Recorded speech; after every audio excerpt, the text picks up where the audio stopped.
আসসালামু আলাইকুম প্রিয় শিক্ষার্থীবৃন্দ, আশা করি তোমরা প্রত্যেকে সুস্থ আছো এবং কোভিড বাংলার সাথে আছো। তোমরা যারা 2025 সালের 24 সালের এসএসসি পরীক্ষা অংশগ্রহণ করেছিল, তোমাদের যে ফলাফল সংক্রান্ত যে তথ্য সেটা নিয়ে একটু কথা বলতে চাচ্ছি। পুরোটার সময় সাথে থাকবা। যারা এই মুহূর্তে আমার চ্যানেলে জয়েন করেছো অবশ্যই চ্যানেলটিকে সাবস্ক্রাইব করে বেল আইকনটা অন করে রাখবা। একটি বিষয় আমাদের প্রথমেই যে ধারণাটা থাকা উচিত যে আমাদের রেজাল্টটা কত তারিখে দিবে, এটা সবারই মনে একটা প্রশ্ন।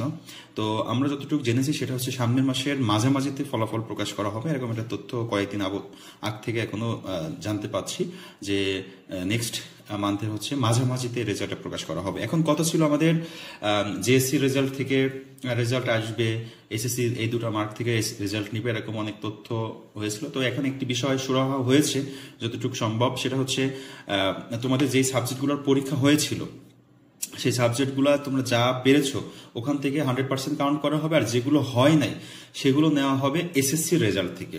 হ্যাঁ, এসএসসি, জেএসসি না, এসএসসি রেজাল্ট থেকে তোমার 100% নেওয়া হবে যে সাবজেক্টগুলো তোমার পরীক্ষা হয় নাই। আর যে সাবজেক্টগুলো পরীক্ষা হয়েছে, তোমরা যা পরীক্ষা দিছো সেই পরীক্ষায় তোমরা যা পাবে সেই নাম্বারটা তোমাদের কাউন্ট হবে। ওকে, এই হচ্ছে তোমাদের যেই বিষয়টা। আর একটা বিষয়, তোমরা যারা কারিগরি শিক্ষা বোর্ডের অধীনে আসো, তোমাদের অনেক শিক্ষা বোর্ডের অনেক এলাকায় পরীক্ষা শেষ হয়ে গিয়েছিল।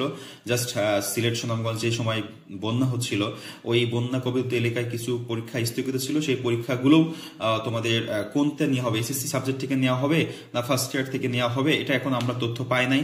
তবে সেটা আমরা ধারণা করছি, যেহেতু ওই সাবজেক্টগুলোর মার্ক তোমাদের এসএসসিতে নাই, সেই ক্ষেত্রে ওই সাবজেক্টগুলো যদি এসএসসি না থাকে তাহলে তোমাদের ফার্স্ট ইয়ার থেকে নেওয়ার সম্ভাবনা রয়েছে।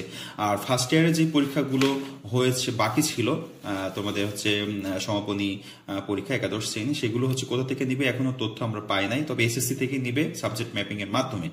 ওকে, তো এই বিষয়টা নিয়ে তোমাদের মাঝে আলোচনা করতে চাচ্ছিলাম। আর একটা বিষয় তোমরা জানো যে তোমাদের যে ফোর্থ সাবজেক্টগুলো আছে, তোমরা জানো এসএসসির ফোর্থ সাবজেক্টে অনেকেরই পরীক্ষা হয় নাই, কারণ লাস্টের পরীক্ষাগুলো তো হয় নাই। তো সেই ক্ষেত্রে ফোর্থ সাবজেক্টে যেই মার্কগুলো আছে সেগুলো কিভাবে নিবে? মনে করো যে তোমার একটা ফোর্থ সাবজেক্ট ছিল এসএসসিতে, সেটা ইন্টারমিডিয়েট ছিল না, তাহলে ওই মার্কটা কিভাবে নিবে? ওই এসএসসির ফোর্থ সাবজেক্টটার মার্কই তোমার ইন্টারমিডিয়েট ফোর্থ সাবজেক্ট যেটা হবে, ওই মার্কটা এখানে কাউন্ট হবে। মনে করো তোমার এসএসসিতে A+ ছিল, তাহলে A+টাই মানে 5 ছিল, এই 5টাই তোমার ইন্টারমিডিয়েট কাউন্ট হবে। ওকে, এভাবে হবে, সেটা আমরা জানতে পেরেছি বলতে এর আগেও আমরা যখন দেখেছি বিগত 2টা বছর সাবজেক্ট ম্যাপিং এর মাধ্যমে রেজাল্ট হয়েছিল করোনাকালীন সময়ে, তখন এভাবেই করা হয়েছিল। এবছর আশা করছি এভাবেই করা হবে। ওকে শিক্ষার্থীবৃন্দ, তাই তোমাদের এইচএসসির রেজাল্ট আপডেট যে কত তারিখে দেওয়ার সম্ভাবনা রয়েছে সামনের মাসের মাঝামাঝিতে। আর এসএসসি থেকে রেজাল্টটা নেওয়া হবে, জেএসসি থেকে নেওয়া হচ্ছে না। আর তোমরা যারা যে সাবজেক্টগুলো পরীক্ষা হয়েছে সেই সাবজেক্টের ওই মার্কগুলো কাউন্ট হবে, আর বাকিগুলো এসএসসির নাম্বার থেকে নেওয়া হবে। ওকে, সবাই ভালো থাকবে, সুস্থ থাকবে, কোভিড বাংলার সাথেই থাকবে। আল্লাহ হাফেজ।